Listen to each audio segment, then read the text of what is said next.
अग्निशामक दलाकडून आज मॉकड्रिलचं आयोजन करण्यात आलं आहे, काय सांगणार?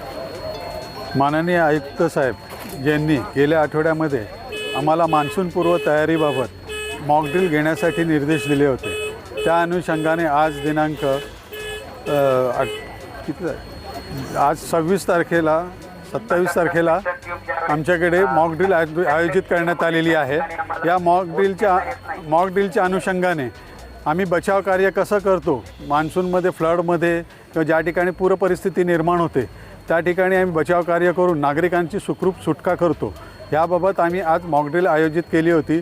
आणि या ठिकाणी आपल्या महापालिकेतल्या सर्व एजन्सी, प्रभाग अधिकारी, आपत्कालीन कक्ष, त्याचप्रमाणे आरोग्य विभाग, वैद्यकीय आरोग्य विभाग, आमच्या महापालिकेचे HOD हे सर्वांनी, त्याचप्रमाणे तहसीलदार, प्रांत, इकडचे सर्व एजन्सीचे प्रतिनिधी या ठिकाणी येऊन त्यांनी याबाबत आमची मान्सूनपूर्व तयारी काय आहे व प्रत्येक एजन्सी कसं मॉकड्रिलसाठी परिस्थितीमध्ये येऊन कार्य करते याचे एक प्रात्यक्षिक आम्ही या ठिकाणी केलेलं आहे।